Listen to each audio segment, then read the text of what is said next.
Good morning and a warm welcome to the conference Frederick Kiesler, Arts and Correalities. It is a pleasure to start the event today, and I'm introducing Christoph Thun-Hohenstein, who is a member of the board of the foundation, who just gives a short note of welcome, and then Gerald Bast, the president of the University of Applied Arts, who also is a member of the board, and who also will give a short introduction to today's conference. And so just not to waste our time, I'm just passing to Christoph, and thank you for coming.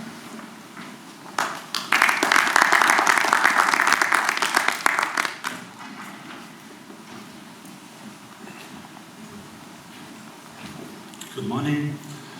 Welcome to the Symposium on this very important topic of Kiesler's work. Welcome on behalf of the board of the Frederick Kiesler Foundation, Vienna, and especially also on behalf of our president, who unfortunately can't be here, and sends her regards. You know, there are in the arts two categories of artists in different disciplines.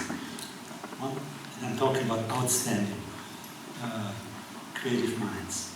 The first category is, think back about literature, authors you read when you are 16, 18, 20. They're very important, you like their work, but once you have read the work, it's you go past them, you know. And the second category is those creative minds you always come back to because they're puzzling you. I wouldn't say they're like a sphinx, but there's something in that, and I will give you an example in literature. Robert Musil's Man Without Qualities, the Mānoa Eigenschaft is such an example, or also James Joyce, Ulysses, and many others. You read them many years, many decades ago maybe, and you come back to them because there's always something in it you find interesting, and as times evolve, you find new aspects. So when it comes to art, architecture, and design, Frederick Kiesler certainly belongs to the second category. For me, there's always something to discover, and I think that the theory of Correalism is the best example. It's very difficult to convey meaning, and the Symposium is also called upon to shed new light on his theory of Correalism. But there are always elements that you find interesting to pick up again in a different light. Yeah? I've dealt a lot, as you may know, in several capacities with this dual modernity we live in. On the one hand, the digital modernity, on the other hand, what I call climate modernity or ecological modernity. And they are being treated in very different ways. So the people dealing with the one, people dealing with the other. There are very few luminaries to think them together. That's what we have to do in order to kind of create a sort of regenerative modernity. That's what we need in the future. And I'm mentioning this because when we talk about humans, nature, and technologies, and this was the big topic for Frederick Kiesler, it's exactly that. How can you bring them together? And of course, he lived in different times, and we have new sensitivities with regard to problems such as climate change and many others, but also the technologies have evolved. How would Kiesler position himself vis-a-vis artificial intelligence or the metaverse, etc.? Yeah. So this is extended reality in general. So it's fascinating to think about how Kiesler would have done that. But I think that especially also the theory of Correalism is something we have to come back to because it can give us, it can inspire us in new ways. And this is what is so fascinating about, in my mind, about Frederick Kiesler. And I've served for, I think, almost 10 years now on the board of the Kiesler Foundation, and I'm still fascinated and discover new aspects. And I'm sure that today's symposium will also kind of identify new aspects, especially when it comes to his theory of correalism. And the other aspect of it, of course, is that we have to convey the meaning or the meanings of the theory in ways that not only the experts understand, but a wider public, a wider audience really understands. Because Kiesler should not be only there for the experts to know, they should get much wider recognition. And I will end with, on a positive note, in the sense that I discovered in the last decades, and I served for 8 years in New York some time ago, whenever you went to museums and other places and said, can't you like to do an exhibition on Kiesler? The answer is, if you go to the fine art department, they say he's an architect. And if you go to the architecture department, they say, this is for the fine art department to deal with. So kind of back and forth, and maybe design comes in, because Kiesler was also an important designer, and then you get the same answer. And nowadays, that we discovered that only a holistic approach can help us to deal with the major problems, I think that Kiesler is really kind of being much more interesting also for institutions again, and they won't draw these lines that they have drawn in the past. That's my hope. That's what I also sense. There are exhibitions time and again. I think there are more to come. When I was at the MAC, of course, we had this fabulous Kiesler exhibition, which I really always remember as one of the outstanding exhibitions during my time there as General Director. But there's much more to discover, so in that sense, endless Kiesler. Thank you very much.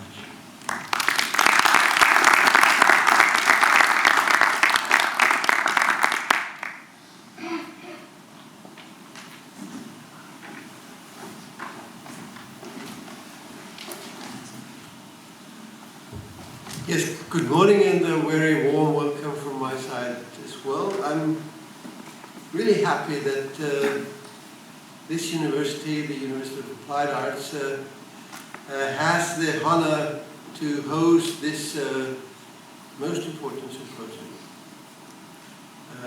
Not only because Frederick Kiesler is one of my intellectual heroes, he is also most important for this institution and for the development of this institution, which is going more and more towards what we already heard, towards a holistic approach, oscillating between arts, design, architecture, and even science. But let me start with a few quotes from Frederick Kiesler. The perennial crisis in architectural history is due to the perennial lack of a science dealing with the fundamental laws which seem to govern man as a nucleus of forces. Until we develop and apply such a science to the field of building design, it will continue to exist as a series of disparate, over-specialized, and unevenly distributed products. And only such a new science can eliminate the arbitrary divisions of architecture into art, technology, and economy, and make architecture a socially constructive factor in man's daily activities. End of quote. But Frederick Kiesler, we heard about that, Christoph told us, oscillated in his ideas between architecture, design, science, even philosophy. And of course he also wrote something interesting about art.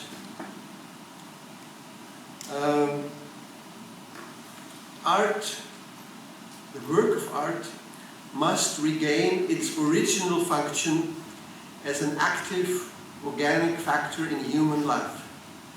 The debacle of art as a necessity today is due to its disconnection from everyday life, its isolation. what we really need is not more and more objects, but a goal setting. La pour la, ended. End of quote. Yes, and what do we see if we look around in our environments in terms of architecture? What can we see? What is shown in all these biennials, art fairs, auctions? I leave it to you to find an answer. But interesting enough, what Kiesler called goal setting is also part of a discussion about the role of scientific research in times of climate crisis and other grand global challenges. In a recent report to the European Union, Mariana Mazzucato, one of the most prominent economists of our days, teaching in London at the London School of Economics, she demands mission-oriented research in order to significantly contribute to meeting the grand challenges threatening human civilization. Finally. And if you use the term mission-oriented research within the scientific community, you are very soon identified as an enemy of academic freedom. I do know what I'm talking about. So despite all the articles, books, lectures and exhibitions about Frederick Kiesler, his ideas have not yet arrived in reality. Who is responsible for that? Kiesler's friend, Buckminster Fuller, wrote in 1992, "The dark ages still reign over all humanity, and the depth and persistence of this domination are only now becoming clear. This prison has no steel bars, chains, or locks. Instead, it is locked by misorientation and built of misinformation. We are powerfully imprisoned by the terms in which we have been conditioned to think." This is a most important symposium, and I thank you for participating. I thank all the speakers and the participants in the panels. The ideas of Frederick Kiesler are most important, especially in our times of crisis, driven by so many things. We all know them. But maybe you also should ask, who is running this prison, to use the semantic picture of Buckminster Fuller? Who is running this prison? Who is responsible for preventing Kiesler's ideas to becoming part of our reality? I wish you all the best. Thank you.